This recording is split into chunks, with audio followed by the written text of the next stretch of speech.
In the summer of 1984, the town of Taos, New Mexico, woke to a warm, gentle sun. On the northern edge of town, a silver Cadillac rolled out from the Salazar family's driveway. Inside sat 9-year-old Rebecca Salazar, dark-haired, always smiling, a lover of books and road maps. Behind the wheel was her father, Carlos, a kind-hearted bank clerk with a quiet passion for open roads and long drives. He had once promised her, "This summer, I'll take you where the sun disappears behind the mountains." It was their first trip alone, just father and daughter on a 3-day drive through the Rockies toward Yellowstone. Carlos had prepared carefully. Paper maps, a cooler of sandwiches, a flashlight, extra batteries, even the old Kodak film camera he used in college. They left at 6 a.m. Diana, his wife and Rebecca's mother, stood on the porch waving, her eyes filled with pride and unease. She didn't know it would be the last time she ever saw them. 48 hours passed with no word. But in 1984, there were no cell phones, no GPS. Everything depended on payphones and routine check-ins. Diana called the police. They reassured her. He probably just changed the route.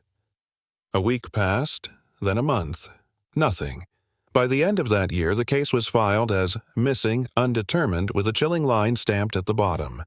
No evidence of foul play. No confirmed last known location. Diana refused to accept it. She held on to everything. Gas receipts, travel plans, pictures of the two, even the tiny journal Rebecca had left under her pillow.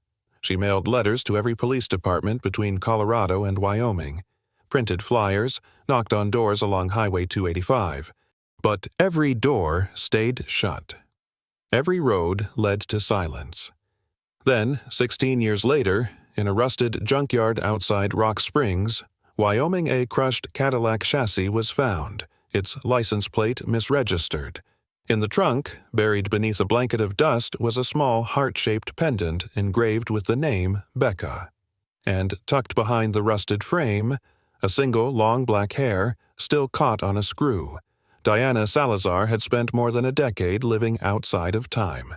While friends changed jobs, children grew up, and the world shifted into the age of the Internet.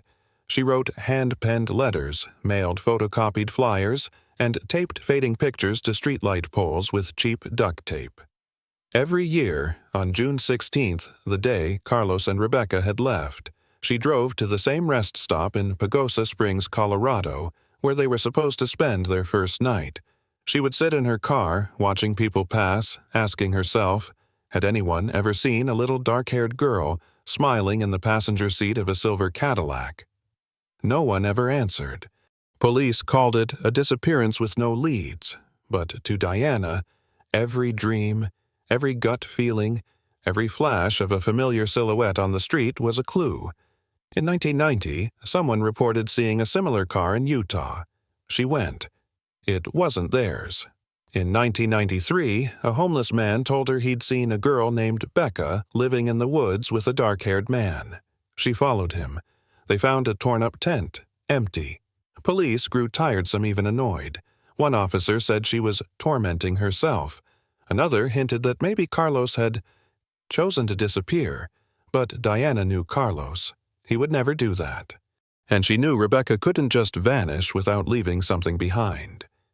In 1999, just as she was beginning to let go, she received a call from a scrapyard employee in Wyoming. He mentioned a car chassis crushed and delivered during a statewide junk cleanup. The strange part? The VIN matched a vehicle once registered in New Mexico, but it had vanished from records back in 1984. She didn't want to believe it, but she went. The car was barely recognizable. The frame was twisted, rear doors gone, windows shattered. But as Diana stepped closer, the afternoon sun cut through the rust and dust, and caught on something small in the trunk, a heart-shaped pendant etched in cursive. Becca. Her knees gave out. At that moment, a young investigator approached. "We found human hair embedded in the rear frame. We don't know whose yet, but it's being sent for analysis." Diana couldn't speak. There was no fear in her eyes. Only one thing remained, a final hope that refused to die. The DNA results confirmed what no one was prepared to hear. The hair sample matched Carlos Salazar. But what stunned investigators even more was what they found beneath the floor of the crushed trunk embedded between rust and broken cement, a fragment of a human femur. It was not intact, but it was enough to confirm. Carlos had died in that very car. But what about Rebecca? There were no signs of struggle, no blood, no remains consistent with a child, no second DNA profile.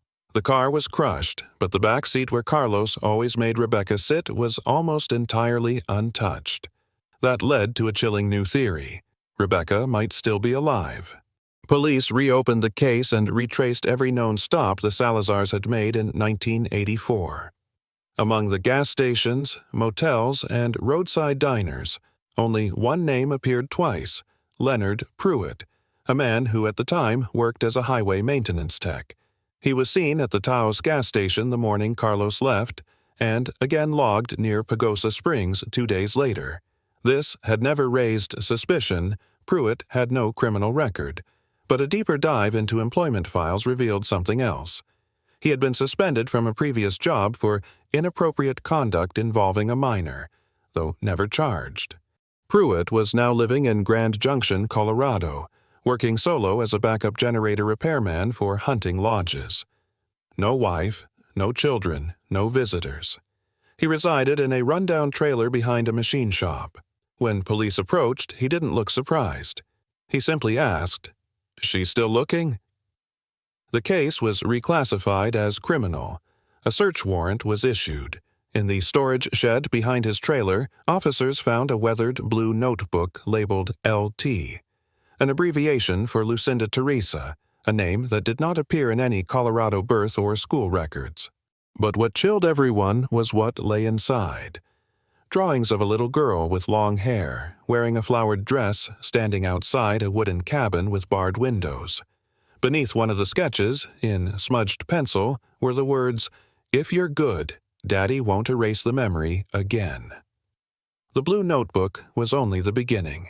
During the second search of Leonard Pruitt's trailer, investigators discovered something far more disturbing. A handmade wooden box with a combination lock, inside of which were several old cassette tapes, one labeled in handwriting, Session 6, LT, March 1993. When they played it, the voice wasn't that of a typical little girl. It sounded like someone trying to act like a child. Stiff, subdued, repeating words as if coached. "My name is Lucinda. I live here because the outside world is dangerous. Strangers cannot be trusted. Strangers will erase memories if I'm not good." Then a short segment of crying, followed by a calm, low male voice. "No crying. Do you remember why you have to stay here? Because I made Mommy sad. Good. Now repeat today's lesson." That voice was unmistakably Leonard's. A rapid response search was launched in the forests west of Grand Junction, where Pruitt had worked with a hunting lodge between 1988 and 2001. After 3 days of sweeping with helicopters, dogs, and heat sensors, they located a rusted, tin-roofed cabin deep in the Uncompahgre National Forest, camouflaged beneath dense pine. The cabin was empty, but inside were a child-sized bed, hand-sewn cloth toys, outdated elementary textbooks, and scrawled on the wall in red crayon, "I am not allowed to trust anyone named Rebecca." DNA was recovered from a toothbrush and pillowcase from a female child not listed in any public records. But when cross-referenced with the Federal Missing Persons database, the forensic technician nearly froze. The sample matched Rebecca Salazar, missing since 1984. She was alive, or at least she had lived there. For 16 years, Rebecca had lived under the name Lucinda Teresa Ann, identity manufactured by her abductor, with memories controlled, her past rewritten, and truth distorted into cautionary obedience. The girl was found on a Wednesday afternoon at a private hunting lodge in the mountains of Ouray, Colorado. A newly hired groundskeeper, unaware of the ongoing investigation, contacted local authorities after noticing a strange young girl living in an old shack, supposedly leased by a middle-aged man since 2000. Police arrived. Pruitt was not there. But the girl, about 14 or 15 years old, long dark hair, pale skin, and wary eyes, stood before them with a posture that felt rehearsed. "What's your name?" "Lucinda Teresa." "Where's your father?" "Father's recording lesson 47. "How long have you lived here?" "Since before I could read." When brought into the station, she didn't react like someone who had been rescued. She winced at the brightness of the light. She seemed confused by people repeatedly asking her name. And when a doctor gently said, "You've been found, Rebecca," the girl stepped back, her eyes blank. "That name belongs to someone else." No one could answer her, because even she didn't know. Medical records showed mild malnutrition and delayed bone development, but no signs of physical abuse. That made things even more complicated because Rebecca didn't see herself as a victim. In her first therapy session, when asked, "Did you ever want to leave that place?" she paused, thought carefully, then replied, "That place was home." Diana was notified 2 days later. She arrived at the Psychological Recovery Center in Denver, her hope burning but trembling. When mother and daughter finally met, Diana dropped to her knees, held her child, and whispered through tears, "Becca." The girl stood still, eyes wide, and softly murmured, "I'm sorry. I don't know who you are." No one cried. No one screamed. There were no dramatic gasps. Only silence, a different kind of sentence, a verdict on memories stolen, names replaced by numbers, and a childhood programmed to never trust its own existence. Rebecca was transferred to a specialized facility for adolescents who had endured long-term psychological control. The doctors didn't call it a rescue. They called it a transitional state of living, because for her, the real world was the foreign one, while the place others called captivity had been home. In the first few weeks, Rebecca said little. She preferred to sit alone, drawing the same images again and again: a wooden shack, a door with no handle, and a faceless man, just a silhouette, always standing between her and the light. One day, a therapist asked, "Do you remember anyone named Carlos?" Rebecca shook her head. "What about your mother? Do you remember her?" Mullins.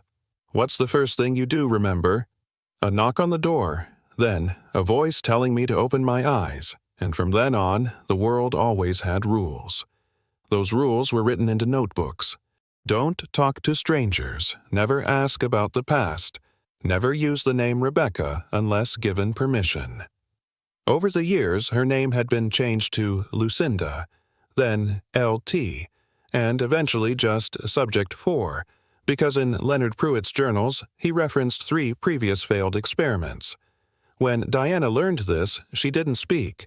She simply asked for a piece of paper and wrote by hand, "You are not Subject 4, you are Rebecca, and I am still here." She taped it to her daughter's door. Every day, Rebecca would glance at it, never touching it. Until the 3rd week, when for the first time she took the paper down, held it for a long time, then asked her therapist, "If something's repeated enough, can it become true? What are you thinking about?" "The name, the family, the mother." The therapist replied, "No one can bring your memories back, but if you want to, you can choose which ones stay." That night, Rebecca opened her closet and took out the paper. She didn't add anything to it, but the next morning she taped it back up, not on the outside, on the inside. So every time she opened the door, it would be the first thing she saw.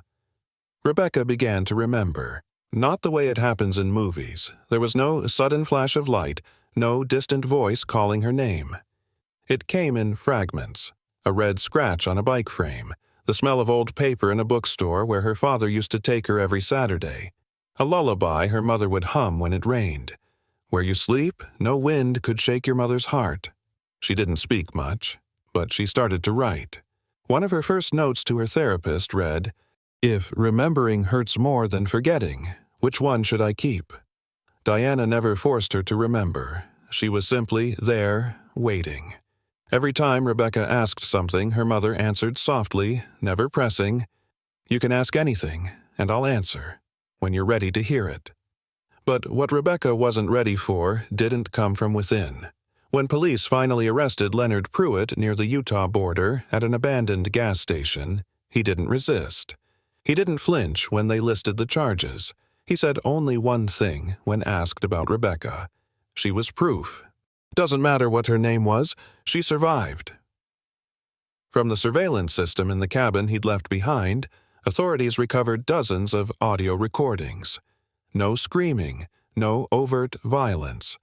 Just a steady voice repeating phrases like brainwashing mantras. You are not who they say you are. You are the last child of a dead world. Names are dangerous. Memory is illness. Silence is safety. Rebecca was played one of the recordings at the recommendation of her therapy team, not to relive the past, but to recognize she was no longer trapped in it. When the tape finished, she didn't cry. She simply asked, "That voice used to be everything. Why does it sound empty now?" The therapist smiled.